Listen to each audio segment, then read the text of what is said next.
Bonjour, Pierre Amadop le bilan, chouette. Alors là, c'est une superbe nouvelle. Macron vient de vendre des avions à l'Ukraine, c'est bien ça? Ah oui, il a vendu des avions à l'Ukraine. Oh, c'est superbe. Oui, oui, avec des avoirs russes. Qu'est-ce que ça veut dire? Officiellement, Macron vient de déclarer la guerre à la Russie. Officiellement, Macron déclare la guerre à la Russie. L'article 16, vous ne savez pas. Officiellement, l'armée a dit que si Macron nous menait en guerre contre une nation alors qu'on est incapable de se mettre en guerre contre la Russie, au jour d'aujourd'hui, 350 000 hommes militaires chinois arrivent en Russie. Le port d'Odessa a été repris par les Russes, ce qui fait que les approvisionnements de l'OTAN par le port d'Odessa terminés.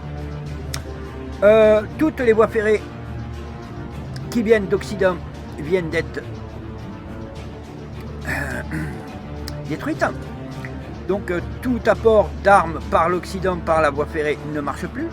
Les aéroports ne sont pas vraiment en bonne santé en Ukraine. Donc ils ont des beaux avions, mais ils ne peuvent plus décoller. Les pistes d'atterrissage sont un petit peu endommagées. Voilà, donc la guerre est perdue en Ukraine. 100% du Donbass est russe. Et maintenant, ils s'attaquent à Odessa. Et puis ils sont en train d'avancer tout doucement sur Kiev. C'est tout ce qui est en train d'arriver. Et Macron veut rentrer en guerre contre la Russie. Alors qu'on a un ou deux régiments qui pourraient tenir un mois face aux Russes, maximum. Et sur même pas 25 km. Donc,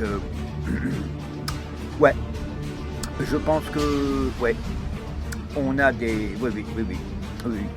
On a des fous qui nous gouvernent.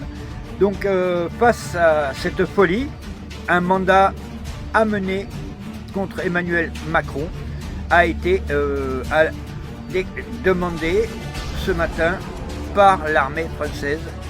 Donc l'arrestation de ce criminel est imminente. C'est une question d'heure, une question de jour. C'est tout ce que j'ai à vous dire maintenant. C'est... Au revoir Emmanuel. Bonjour à tes côtés tenus.